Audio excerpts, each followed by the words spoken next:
पृथ्वी आदि से निर्मित देव प्राप्ति के पूजन की विधि, उनके लिए नैवेद्य का विचार, पूजन के विभिन्न उपचारों का फल, विशेष मास, वार, तिथि एवं नक्षत्रों के योग में पूजन का विशेष फल तथा लिंग के वैज्ञानिक स्वरूप का विवेचन।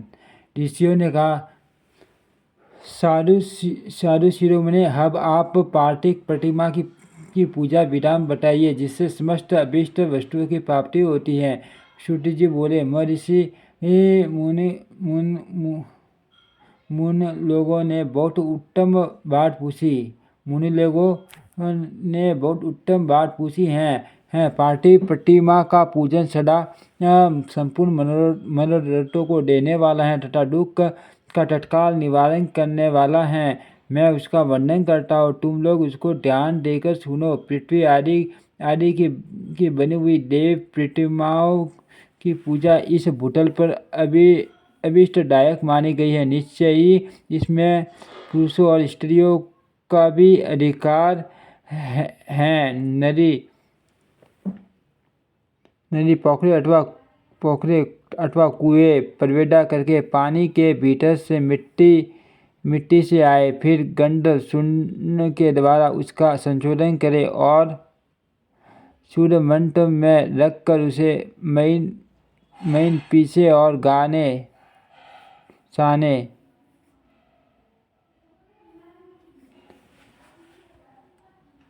इसके बाद हाथ में प्रतिमा बनाए और कूड़े से उसका सुंदर संस्कार करे।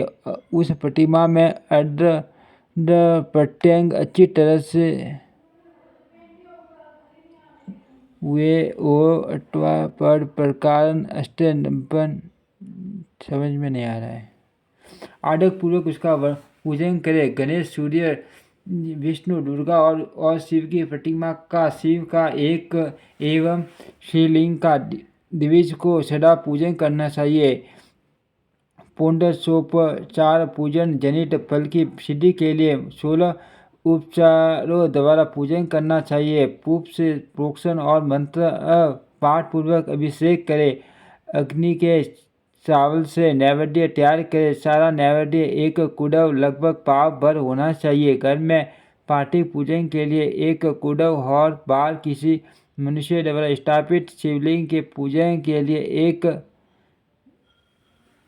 पंच शेर पर नैवेद्य तैयार करना आवश्यक है। ऐसा जानना चाहिए, देवताओं द्वारा स्थापित शिवलिंग के लिए तीन नेर नैवेद्य अर्पित करना उचित है और स्वयं प्रकट हुए स्वयंभू लिंग के लिए 5 नेर। ऐसा करने पर पुण्य फल की प्राप्ति समझनी चाहिए। इस प्रकार शूलवार पूजा करने से दिव्य शक्तियों को प्राप्त कर लेता है।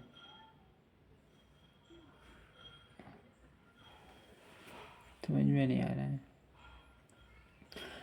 14 जो लोहे या लकड़ी का बना हुआ पात्र होता है उसे विद्वान पुरुष शिव कहते हैं। उसका 8वां भाग पृष्ठ कहलाता है, जो 4 कुडवे के बराबर माना गया है। मनुष्य द्वारा स्थापित शिवलिंग के लिए 10 ग्रंथ, ऋषियों द्वारा स्थापित शिवलिंग के लिए 100 पृष्ठ और स्वयं शिवलिंग के लिए एक शस्त्र पृष्ठ नैवेद्य निवेदन किया जाए तथा जल, तेल आदि एवं गंध द्रव्यों की भी यथा योग्य मात्रा रखी जाए तो यह उन शिवलिंग की महापूजा बताई जाती है। देवता अभिषेक करने से आत्मशुद्धि होती है। गंध से पुण्य की प्राप्ति होती है। नैवेद्य लगाने से आयु बढ़ती है और तृप्ति होती है। धूप निवेदन करने से धन की प्राप्ति होती है। दीप दिखाने से ज्ञान का उदय होता है और तांबूल समर्पण करने से भोगों की उपलब्धि होती है। इसीलिए स्नान आदि स्वयं उपचारों को यत्नपूर्वक अर्पित करें। नमस्कार और जप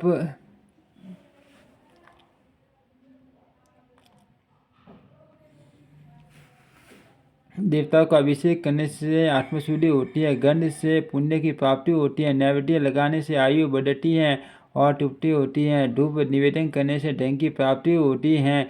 दिव्य दिखाने से ज्ञान का उदय होता है और तांबुल समर्पण करने से भोग की उपलब्धि होती है। इसीलिए स्नान आदि छह उपचारों को यत्नपूर्वक अर्पित करें। नमस्कार और जप ये दोनों संपूर्ण अभीष्ट फलों को देने वाले हैं। इसीलिए भोग और मोक्ष की इच्छा रखने वाले लोगों को पूजा के अंत में सदा ही जप और नमस्कार करने चाहिए। मनुष्य को चाहिए कि वह सदा पहले मन से पूजा करके फिर उन उपचारों से करे। देवताओं की पूजा से उन देवताओं के लोकों की प्राप्ति होती है तथा उनके अवान्तर लोक में भी यथेष्ट भोगों की वस्तुएं उपलब्ध होती है। अब मैं देव पूजा से प्राप्त होने वाले विशेष लोगों को वर्णन करता हूँ। दिव्य तुम लोग श्रद्धापूर्वक सुनो। विघ्न राज गणेश जी की पूजा से भूलोक में उत्तम अभीष्ट वस्तु की प्राप्ति होती है। शुक्रवार को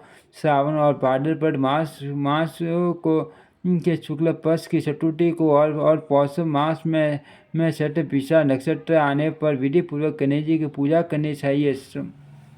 100 या 70 दिनों में 100 या 70 बार पूजा करें। देवता और अग्नि में श्रद्धा रखते हुए किया जाने वाला उनका नित्य पूजन मनुष्य को पुत्र एवं अभीष्ट वस्तु प्रदान करता है। वह समस्त पापों का शमन तथा भिन्न भिन्न दुष्कर्मों का विनाश करने वाला है। विभिन्न बारों में की हुई शिव आदि की पूजा को आत्मशुद्धि प्रदान करने वाली समझना चाहिए। 4 या दिन तिथि नक्षत्र और योगा का आधार समस्त कामनाओं को देने वाला है। उसमें वृद्धि और क्षय नहीं होता, इसीलिए उसे पूर्ण ब्रह्म स्वरूप मानना चाहिए।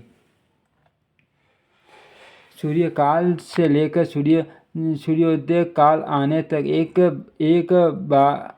बार की स्थिति मानी गई है, जो ब्राह्मण आदि सभी वर्णों के कर्मों का आधार है। वित्र तिथि के पूर्व भाग में की हुई देव पूजा मनुष्यों को पुण्य भोग प्रदान करने वाली होती है। यदि मध्या के बाद तिथि का आरंभ होता है तो रात्रि युक्त तिथि का पूर्व भाग पितरों के श्राद्धादि कर्म के लिए उत्तम बताया जाता है। ऐसी तिथि का अपर भाग ही दिन से युक्त होता है, अतः वही देव कर्म के लिए प्रस्त माना गया है। यदि मध्यकाल तक तिथि रहे तो उदय व्यापिनी तिथि को ही देव कार्य में ग्रहण करना चाहिए। इसी तरह शुभ तिथि एवं नक्षत्र आदि ही देव कार्य ग्रह होते हैं। वार आदि का भलीभांति विचार करके पूजा और आदि करने चाहिए। वेदों में पूजा शब्द के अर्थ की इस प्रकार योजना की गई है। पूज्यते अनेन इति पूजा शब्द की व्युत्पत्ति पू का अर्थ है मोंग और फल की सीढ़ी। वह जिस क्रम से संपन्न होती है उसका नाम पूजा है। मनोवांछित वस्तु तथा ज्ञान यही अभिन्न वस्तु है। सकाम भाव वाले को अभीष्ट भोग अपेक्षित होता है और निष्काम भाव वाले को अर्थ परमार्थिक ज्ञान, ये दोनों ही पूजा शब्द के अर्थ हैं। इनकी योजना करने से ही पूजा शब्द की सार्थकता है। इस प्रकार लोक और वेद में पूजा शब्द का अर्थ विख्यात है। नित्य और नैमित्तिक कर्म कालांतर में फल देते हैं, किंतु काम्य कर्म सूर्य काल से लेकर सूर्योदय काल अनोकों तक एक वार की स्थिति मानी गई है, जो ब्राह्मण आदि सभी वर्णों के कर्मों का आधार है। वित्र तिथि के पूर्व भाग में की हुई देव पूजा मनुष्यों को पुण्य भोग प्रदान करने वाली होती है। यदि मध्य के बाद तिथि का आरंभ होता है तो रात्रि युक्त तिथि का पूर्व भाग पितरों के श्राद्ध कर्म के लिए उत्तम बताया जाता है। ऐसी तिथि का परभाग ही दिन से युक्त होता है, अतः वही देव कर्म के लिए प्रस्त माना गया है। यदि मध्यकाल तक तिथि रहे तो उदय व्यापिनी तिथि को ही देव कार्य में ग्रहण करना चाहिए। इसी तरह शुभ तिथि एवं नक्षत्र आदि ही देव कार्य में ग्रह होते हैं। आदि का भली भांति विचार करके पूजा और आदि करने चाहिए। वेदों में पूजा शब्द के अर्थ की इस प्रकार योजना की गई है। पूजायते अनेन इति पूजा। पूजा शब्द की व्युत्पत्ति पू का अर्थ है भोग, फल की सिद्धि व जिस कर्म से संपन्न होती है उसका नाम पूजा है। मनोवांछित वस्तु तथा ज्ञान यही अभीष्ट वस्तुएं हैं। सकाम भाव वालों को अभीष्ट भोग अपेक्षित होता है और निष्काम भाव वालों के अर्थ पारमार्थिक ज्ञान, ये दोनों ही पूजा के शब्द के अर्थ हैं। इनकी योजना करने के ही पूजा शब्द की सार्थकता है। इस प्रकार लोक और वेद में पूजा शब्द का अर्थ विख्यात है। नित्य और नैमित्तिक कर्म कालांतर में फल देते हैं, किंतु काम्य कर्म का आदि भली भांति अनुष्ठान हुआ हो तो वह तत्काल फलद होता है। प्रतिदिन एक पक्ष, एक मास और एक वर्ष तक लगातार पूजा करने से उन कर्मों के फल की प्राप्ति होती है और उनके वैसे ही पापों का कर्मश क्षय होता है। प्रत्येक मास के कृष्ण पक्ष की चतुर्थी तिथि को की हुई माँ गणपति की पूजा एक पक्ष के पापों का नाश करने वाली और एक पक्ष तक उत्तम भोग रूपी फल देने वाली होती है। 17 मास चतुर्थी को की हुई पूजा एक मास तक किए गए पूजा का देने वाली होती हैं और जब सूर्य सिंह राशि पर स्थित हो समय भाद्रपद मास की चतुर्थी को की हुई गणेश जी की एक वर्ष तक मनोवांछित भोग प्रदान करती है। ऐसा जानकर चाहिए श्रावण मास के रविवार को हस्त नक्षत्र से युक्त तिथि को तथा माघ शुक्ल सप्तमी को भगवान सूर्य का पूजन करना चाहिए। ज्येष्ठ तथा भाद्रपद मासों के बुधवार को नक्षत्र से युक्त द्वादशी तिथि को तथा केवल द्वादशी को भी किया गया भगवान विष्णु का पूजन अभीष्ट संपत्ति को देने वाला माना गया है। श्रावण मास में की जाने वाली श्री हरि की पूजा अभीष्ट मनोरथ और आरोग्य प्रदान करने वाली होती है। अंगों उपकरणों सहित पूर्वोक्त गौ आदि 12 वस्तुओं का दान करने से जिस फल की प्राप्ति होती है उसी को द्वादशी तिथि में आराधना द्वारा श्री विष्णु जी की स्तुति करके मनुष्य प्राप्त कर लेता है। जो द्वादशी तिथि को भगवान विष्णु के 12 नामों द्वारा 12 ब्राह्मणों का 1450 पूजन करता है वह उनकी प्रसन्नता प्राप्त कर लेता है। इसी प्रकार संपूर्ण देवताओं के विभिन्न 12 नामों द्वारा किया हुआ 12 ब्राह्मणों का पूजन उन देवताओं को प्रसन्न करने वाला होता है। करण की संक्रांति से युक्त श्रावण मास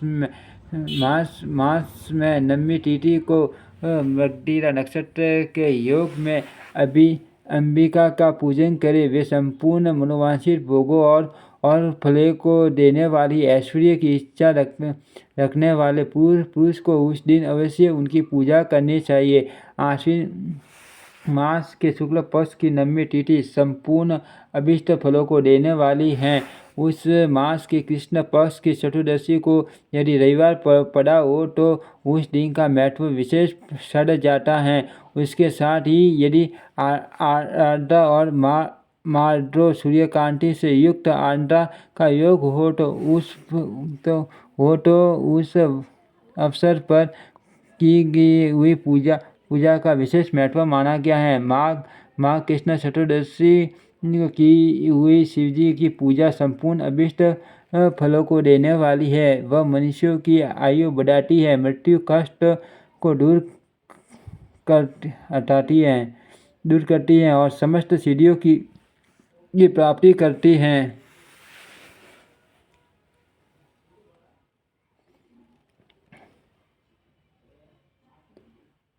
ज्येष्ठ मास में चतुर्दशी को यदि मार्दा योग 2 अथवा मार्गशीर्ष मास में किसी भी तिथि को यदि आंध्र नक्षत्र हो तो उस अवसर पर विभिन्न वस्तुओं की बनी हुई मूर्ति के रूप में शिव जी को 16 16 उपचारों से पूजा करता है, उस पुण्यात्मा के चरणों का दर्शन करना चाहिए। भगवान शिव की पूजा मनुष्य को भंग और मोक्ष देने वाली है, ऐसा जानना चाहिए। कार्तिक मास में प्रत्येक वार और तिथि आदि में महादेव जी की पूजा का विशेष महत्व है। कार्तिक मास आने पर किसान, पुरुष, धान, सर आदि के समस्त देवताओं का ठीक से दिखाई नहीं दे रहा है, सॉरी। हाँ, वह कामनाओं को त्याग कर पीड़ा रहित शांत हो देवरागन में तत्पर रहे। कार्तिक मास में देवताओं का यजन पूजन, समस्त भोगों को देने वाला, व्याधियों को हर लेने वाला तथा भूतों और ग्रहों का विनाश करने वाला। कार्तिक मास के रविवार को भगवान सूर्य की पूजा करने और तेल तथा सूती वस्त्र देने से मनुष्य के कोढ़ आदि रोगों का नाश होता है। काली मिर्च, वस्त्र और खीरा आदि का दान और ब्राह्मणों की प्रतिष्ठा करने से क्षय के रोग का नाश होता है। दीप और संचार के दान से मिर्गी का रोग मिट जाता है। कार्तिक का नक्षत्र युक्त सोमवारों को किया हुआ शिव जी का पूजन मनुष्य के मान दारिद्र्य को मिटाने वाला और संपूर्ण संपत्तियों को देने वाला है।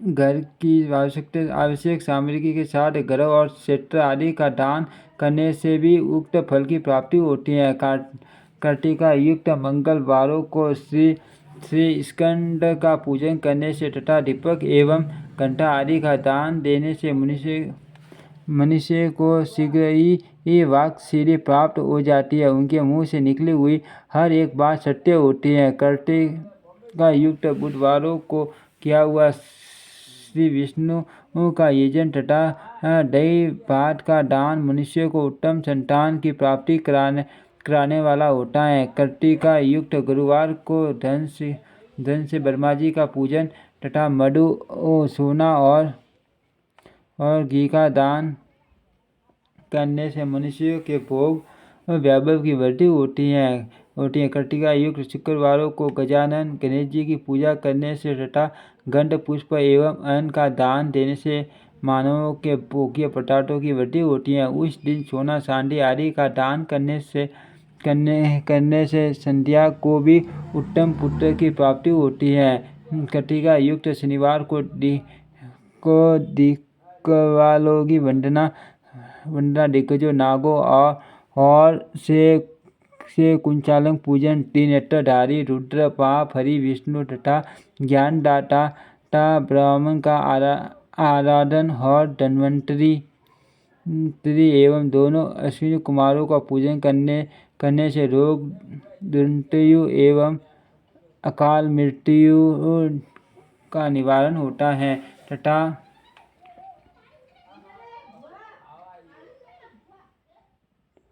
तात्कालीन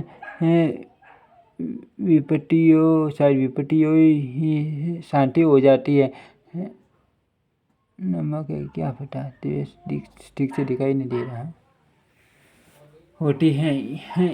इनमें से नमक आदि का मान कम से कम 1 प्रथम शेर होना चाहिए और सूरन आदि का मान कम से कम 1 पल। धन की संक्रांति युष्य पौष मास में उस काल में शिव आदि समस्त देवताओं का पूजन कर्म समस्त सिद्धियों की प्राप्ति करने वाला होता है। इस पूजन में अग्नि के चावल से तैयार किए गए हविष्य का नैवेद्य उत्तम बताया जाता है। पौष मास में नाना प्रकार के अन्न का नैवेद्य विशेष महत्व रखता है। मार्गशीर्ष मास में केवल अन्न का दान करने वाले मनुष्य को कोई संपूर्ण अभिष्ट फलों की प्राप्ति हो जाती है। मार्गशीर्ष में अन्न का दान करने वाले मनुष्य के सारे पाप नष्ट हो जाते हैं। वह अभिष्ट सिद्धि, आरोग्य, धर्म, वेद का सम्यक ज्ञान, उत्तम अनुष्ठान फल, इकलोक और परलोक में मान भोग, अंत में सनातन योग, मोक्ष तथा वेदांत ज्ञान की सिद्धि प्राप्त कर लेते हैं। जो भोग की इच्छा रखने वाला है वह मनुष्य मार्गशीर्ष मास आने पर कम से कम 3 दिन भी उस काल में अवश्य देवताओं का पूजन करे और पौष मास को पूजने से खाली न जाने दे। उस काल से लेकर संकट काल संवत काल तक ही पौष मास में पूजा का विशेष महत्व बताया गया है। पौष मास में पूरे महीने पर जितेंद्रिय और निराहार रहकर द्विज प्राप्त काल से मध्य काल तक वेद माता गायत्री का जप करे। तत्पश्चात रात को सोने के समय तक पंचाक्षर आदि मंत्रों का जप करे। ऐसा करने वाला ब्राह्मण ज्ञान पाकर शरीर छूटने के बाद मोक्ष प्राप्त कर लेता है। द्विजेंद्र नर नारियों को टीकाल स्नान और पंचाक्षर मंत्र के ही निरंतर जप से विशुद्ध ज्ञान प्राप्त हो जाता है। इष्ट मंत्रों का सदा जप करने से बड़े बड़े पापों का भी नाश हो जाता है। सारा सरासर जगत बिंदु नाद स्वरूप है। बिंदु शक्ति है और नाद शिव। इस तरह यह जगत शिव शक्ति रूप ही है। नाद बिंदुगा और बिंदु इस जगत का आधार है। ये बिंदु और नाद शक्ति और शिव संपूर्ण जगत के आधार रूप से स्थित है। बिंदु और नाद से युक्त सब कुछ शिव स्वरूप है, क्योंकि वही सबका आधार है। आधार में आद्य का समावेश अथवा लय होता है। यही सरलीकरण है। इस सरलीकरण की स्थिति से ही सृष्टि काल में जगत का प्रादुर्भाव होता है, इसमें संशय नहीं। शिवलिंग बिंदु नाद स्वरूप है, अतः उसे जगत का कारण बताया गया है। बिंदु देवी है और नाद शिव, इन दोनों का संयुक्त रूप ही शिवलिंग कहलाता है। जन्म के संकट से छुटकारा पाने के लिए शिवलिंग की पूजा करनी चाहिए। बिंदु रूपा देवी उमा माता हैं और नाद स्वरूप भगवान शिव पिता हैं। इन माता पिता के पूजित होने से परमानंद की प्राप्ति होती है। परमानंद का लाभ लेने के लिए शिवलिंग का विशेष रूप से पूजन करें। देवी उमा जगत की माता हैं और भगवान शिव जगत के पिता। जो इनकी सेवा करता है उस पुत्र पर इन दोनों माता पिता की कृपा नित्य ही अधिकाधिक बढ़ती रहती है। वह पूछकर कृपा करके उसे अपना आंतरिक ऐश्वर्य प्रदान करते हैं। अतः मुनिवरों, आंतरिक आनंद की प्राप्ति के लिए शिवलिंग को माता पिता का स्वरूप मानकर उसकी पूजा करनी चाहिए। भर्ग शिव पुरुष तत्व है और भर्गा शिवा अथवा शक्ति प्रकृति कहलाता है। अव्यक्त आंतरिक अधिष्ठान स्वरूप गर्भ को पुरुष कहते हैं और सुव्यक्त आंतरिक अधिष्ठान भूत गर्भ को प्रकृति पुरुष आदि गर्भ हैं। वह प्रकृति रूप गर्भ से युक्त होने के कारण गर्भवा है, क्योंकि वही प्रकृति का जनक है। प्रकृति में जो पुरुष से संयोग होता है, यही पुरुष से उसका प्रथम जन्म कहलाता है। अव्यक्त प्रकृति मठवादी से क्रम से जो जगत का व्यक्त होना है, यही उस प्रकृति का द्वितीय जन्म कहलाता है। जीव पुरुष से ही बारंबार जन्म और मृत्यु को प्राप्त होता है। माया द्वारा अन्य रूप से प्रकट किया जाना ही उसका जन्म कहलाता है। जीवन का शरीर जन्म काल से ही जिन सब भाव विकारों से युक्त होने लगता है, इसीलिए उसे जीव संज्ञा दी गई है। जो जन्म लेता है और विविध पंचों द्वारा तनाव बंधन से में पड़ता है, उसका नाम जीव है। जन्म और बंधन जीव शब्द का अर्थ ही है। अतः जन्म मृत्यु रूपी बंधन की निवृत्ति के लिए जन्म के अधिष्ठाभूत मातृ पितृ रूप शिवलिंग का पूजन करना चाहिए। गाय का दूध, गाय का दही और गाय का घी, इन तीनों को पूजन के लिए शहद और शक्कर के साथ पटक भी रखे और इन सब को मिलाकर सम्मिलित रूप से पंचाभूत भी तैयार कर ले। इनके द्वारा शिवलिंग का अभिषेक एवं स्नान कराए। फिर गाय के दूध और अन्न के मिलने से नैवेद्य तैयार करके पर्वन मंत्र के उच्चारण पूर्ण उसे भगवान शिव को अर्पित करे। संपूर्ण पर्वन को ध्यान लीट कहते हैं। स्वयंभू लीट नाद स्वरूप होने के कारण नाद का लिंग कहा जाता है। यंत्र या अर्घा बिंदु स्वरूप होने के कारण बिंदु लिंग के रूप में विख्यात है। उसमें असल रूप से प्रतिष्ठित जो शिवलिंग है वह मकार स्वरूप है, इसीलिए मकार लिंग कहलाता है। सवारी सवारी निकालने आदि के लिए जो लिंग होता है वह उकार स्वरूप होने से उकार लिंग कहा जाता है तथा पूजा की दीक्षा देने वाले जो गुरु या आचार्य हैं उनका विग्रह आकार का प्रतीक होने से आकार लिंग माना गया है। इस प्रकार आकार आकार उकार मकार बिंदु नाद और ध्वनि के रूप में लिंग के स्वयं भेद है। इन छह लिंगों की नित्य पूजा करने से साधक जीवन मुक्त हो जाता है, इसमें संशय नहीं है।